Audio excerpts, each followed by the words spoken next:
வீதலிட சார்பாக இந்த பகுதியினுடைய எங்க பொறுப்பாளர் சகோதரர் தியாகராஜன் கேரம் போட்டி ஒற்றையர் பிரிவு இரட்டையர் பிரிவு என்ற 2 பிரிவுகளில் 4 பரிசுகள் 8 பேருக்கு பரிசுகள் சான்றிதழ்கள் கோப்பை எல்லாம் வழங்கினாரு. அந்த நிகழ்ச்சியில கலந்துக்கிறோம். பொதுவாக வீதலிடரை பொறுத்த வரைக்கும் தொடங்கிய முதல் மாதத்துல போதையில்லா தமிழகம் அப்படிங்கிற ஒரு நிகழ்ச்சியை பிரம்மாண்டமா நடத்தினோம். தமிழகத்துல இருக்க எல்லா பகுதிகளிலையும் ஊர்வலம் பேரணி அங்கங்க அதுக்கான பிரசுரங்கள் வழங்குவது, அதனால ஏற்பட்ட தீமைகளை மக்களுக்கு விளக்குகிற கூட்டங்கள் நடைபெற்றது.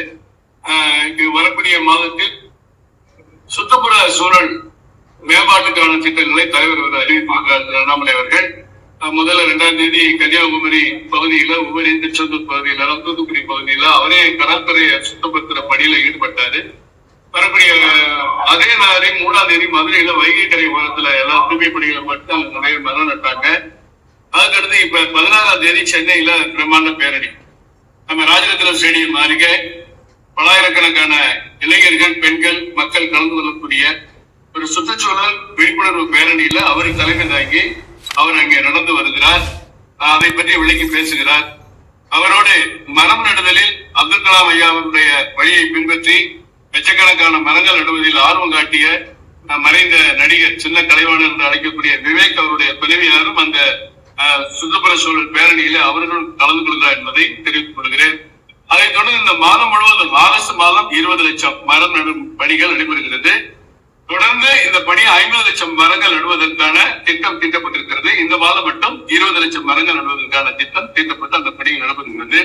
அடுத்த செப்டம்பர் மாதம் முழுக்க பெண் மகளிர், அதாவது மகளிர் மாணவிகள், கல்லூரி மாணவிகள், குடும்பத்தில் இருக்கக்கூடிய பெண்கள், இவங்களுடைய மேம்பாடு முன்னேற்றம், அவர்களுக்கான திட்டங்களை எப்படி செயல்படுத்துவது என்று செயல்பட்டு அதற்கு அடுத்த மாதம் முழுக்க இளைஞர்களுக்கான மாதமாக கடைபிடிக்கப்படுகிறது. அவர்களுடைய முன்னேற்றம், வேலை வாய்ப்பு, அதற்கான திட்டங்கள் போன்ற செயல்களில் ஈடுபடுகிறது. இப்படி ஒரு அரசாங்கம் என்ன செய்ய வேண்டுமோ அந்த சமூகத்திற்கு அதை இந்த வீத லீடர் அமைப்பு தலைவர் திரு அண்ணாமலை அவர்கள் தலைமையில செய்து கொண்டிருக்கிறது தெரியும். காங்கிரஸ் தொடர்ந்து நீ பேரணியில நடத்துறாங்களா, நீங்க அதுல உங்களோட நிலைப்பாடு என்ன? தொகுதி மறுசீரமைப்பு காங்கிரஸ் சரி மற்ற கட்சி சரி என்று முதலமைச்சர் அந்த கூட்டத்தை கூட்டியிருக்கிறாரு. இருந்தாலும் திமுக அதிமுக அவர்களுடன் கூட்டணியில் இருப்பவர்கள் அதுல கலந்து கொள்ளவில்லை. ஏற்கனவே திமுகவோட சேர்ந்து நின்று ஜெயிச்சவங்க தான் அதுல கலந்துருக்காங்க. ஏன்னா இன்றைக்கு இருக்கிற தாவேகாவுக்கு அதுல அந்த உறுப்பினர் எதுவும் கிடையாது என்பதற்காக திமுகவோட வெற்றி பெற்றவர்கள் இன்றைக்கு அவர்களோடு இருக்கிறார்கள். டீலிமிட்டேஷன் நாட்டிற்கு மாற்றம் தேவை என்றதை முதல்ல மக்கள் புரிஞ்சுட்டாங்க.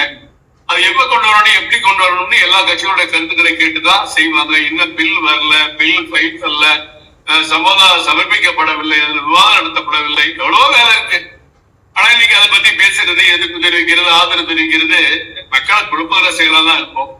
உதாரணத்துக்கு இன்னைக்கு வேளச்சேரியில 2 லட்சம் ஓட்டு இருக்கு. வேளச்சேரியை தொட்டு இருக்கிற சோழிங்கர்ல 6 லட்சம் ஓட்டு.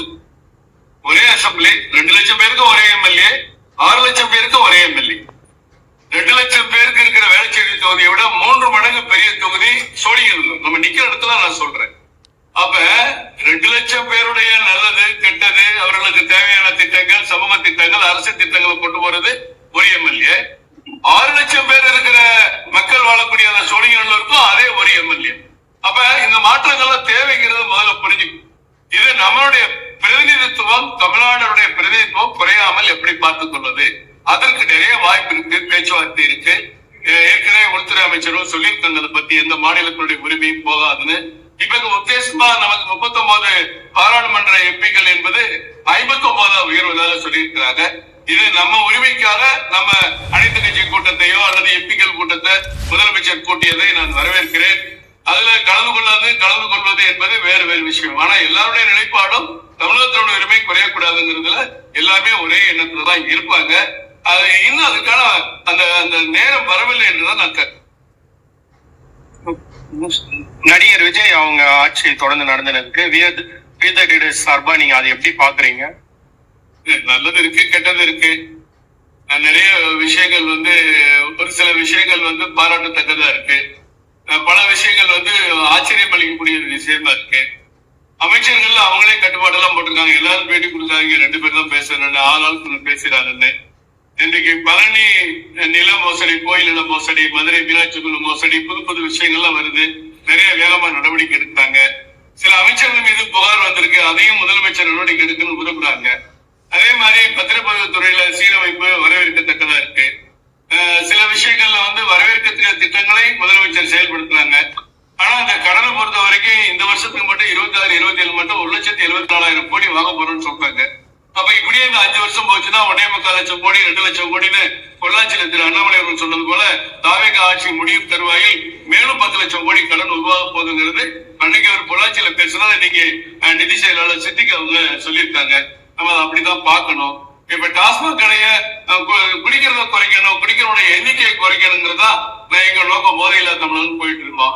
ஆனா இப்ப டாஸ்மாக் கடையை இன்னும் கொஞ்சம் விற்பனையை அதிகப்படுத்துறதுக்காக தனியாருக்கு கொடுக்குறோம். ரெஸ்டோ பாருங்க, ரெஸ்டாரண்ட்ல பூரா உட்காந்து பெங்களூர் மாதிரி இங்கேயும் ரெஸ்டாரண்ட்லயே ட்ரிங்க் சாப்பிடலாம். இப்ப KFC இருந்தா அங்க போய் ட்ரிங்க் சாப்பிடலாம். இந்த மாதிரி பல மாற்றங்கள் வரப்போகுதுங்கிறாங்க. தமிழ்நாட்டுல இருக்கிற சாராய ஆலைகள் பர்ச்சேஸ் பண்றத மட்டும் இல்லாமல் வெளிமாநிலங்கள்ல இருந்து உற்பத்தி செய்யற சாராய ஆலைகள்லயும் பர்ச்சேஸ் பண்ண போறாங்க. 54 புதுவிதமான மது வகைகள் வரப்போகுதுங்கிறாங்க. வெளிநாடுகள்ல இருந்து வரக்கூடிய சரக்குகளும் விற்பனை செய்யப்படும். இதெல்லாம் இந்த போதை இல்லா தமிழகம்னு இந்த பாடுபடுற எங்களுக்கு அது கொஞ்சம் கஷ்டமா தான் இருக்கு. ஏன்னா விற்பனை அதிகமாகணும், வருவாய் அதிகமாகணுங்கிற நோக்கத்தை தான் இந்த மாதிரி செயல்கள் இருக்கும்னு நான் நினைக்கிறேன். அதே மாதிரி 217 கடைகள் பள்ளிக்கூடம் கோயில் பக்கத்துல இருக்கிறத நாங்க நீக்க போறோம்னு சொன்னாங்க. ஏற்கனவே உயர்நீதிமன்ற வழிகாட்டுதல்ல வந்த தீர்ப்பு. இப்ப எங்க தலைவர் அவர்கள் மேலும் 129 இடத்துல கோவில் பக்கத்துல பள்ளிக்கூடம் பக்கத்துல கடைகள் மூடப்பட வேண்டியது இருக்கு. நீங்க சொன்ன 500 மீட்டர் பிரான்ச்சில் அதெல்லாம் இருக்குன்னு சொல்லி முதலமைச்சருக்கு ஒரு கடிதத்தை நாங்கதான் கொண்டு போய் கொடுத்தோம். அதன் மீது நடவடிக்கை எடுக்கப்படும் நேற்றுக்கு முன்தினம் அமைச்சர் பேசுறதை தெரிவிச்சிருக்கிறாங்க. அதனால குறைந்த கால ஆட்சி இன்னும் நிறைய அவங்க கடந்து போக வேண்டியது இருக்கு. இப்பயே ஒட்டுமொத்த குறையும் சொல்ல முடியாது, ஒட்டுமொத்த நிறைய சொல்ல முடியாது. போக போக பொறுத்து தான் பார்க்க. எங்க தலைவர் சொன்னாங்க பொறுத்திருப்போம், அவங்க தருமாறினா கூட தாங்கி பிடிப்போம்னு சொன்னாங்க. அது ஒரு சப்போர்ட்டுக்காக சொன்னது இல்ல, அவங்க புதுசா வரட்டும், நிறைய முயற்சிகள் எடுக்கட்டும் அப்படிங்கிற நோக்கத்தான். அதே மாதிரி இந்த விவசாயிகள் தள்ளுபடி, கடன் தள்ளுபடி மிகப்பெரிய எதிர்பார்ப்பு இருந்தது. என தேர்தல் அறிக்கையில் சொல்லியிருந்தோம். இன்னைக்கு 75,000க்கு மேல அதை தாண்டாதனால இன்னைக்கு 1 லட்சம், 2 லட்சம், 3 லட்சம், 4 லட்சம் வாங்குற கொஞ்சம் கஷ்டமா தான் இருக்கு. அதுக்காக விவசாயிகள் போராடிட்டு இருக்காங்க. இந்த மாதிரி பல்வேறு திட்டங்கள் சிலவற்றை வரவேற்கலாம், சிலவற்றை அதை கேட்கலாம், சுட்டிக்காட்டி குறைகளை சொல்லலாம் என்பதுதான் என்னுடைய கருத்து. இப்ப அதே போல நேற்று பாத்தீங்கன்னா வேளச்சேரி ஃபீனிக்ஸ் மால்ல பாத்தீங்கன்னா இப்ப பாதியோட ப்ரோக்ராம் நடக்க இருந்தது. அந்த பாத்தீங்கன்னா கூட்டம் கட்டுக்கடனால கூட்டம் வந்தது, எல்லாமே இளைஞர்களா இருந்தாங்க. அது நிறைய பேர் என்ன சொன்னாங்கன்னா சினிமா போக்குலயே இளைஞர்கள் வாழ்க்கை போகுது அப்படின்ற மாதிரி கருத்து சொன்னாங்க. அதனால பாத்தீங்கன்னா அதே போல 3 மணி நேரம் இல்லைங்க. ஒரு முறை கல்யாணி ஜுவல்லர்ஸ் திறக்க வந்த ஒரு நடிகை வந்தப்ப அந்த ரோடே பாண்டிபஜார் ரோடே முழுமையா ஸ்தம்பிச்சிச்சு. சினிமாவையும் தமிழ்நாட்டு மக்களையும் இளைஞர்களையும் கொஞ்சம் பிரிக்க முடியாது. அது ஒரு ஆர்வம். நமக்கு பெரிய என்டர்டைன்மெண்ட் தமிழ்நாட்டுல கிடையாது. இது எம்ஜிஆர் காலத்துல இருந்து இன்னைக்கு வரைக்கும் அந்த சினிமா ஆர்வங்கிறது வேற, ஆர்வம் வேற, மோகம் வேற, ரசிப்பு தன்மை வேற. அது எல்லாத்தையுமே நம்ம தப்புன்னு சொல்ல முடியாது. அவங்க வரக்கூடியவங்க இது ஒரு பெரிய விளம்பரப்படுத்தி வர்றாங்க சோசியல் மீடியால பிரச்சாரம் பண்ணப்பா இப்படி இளைஞர்கள் வர்றாங்க. அவரு என்ன காரணத்துக்காக வர்றாரோ அந்த நிகழ்ச்சிக்கு மட்டும் வந்து அந்த மாதிரி பிரச்சனை வரப்படுறது இல்ல.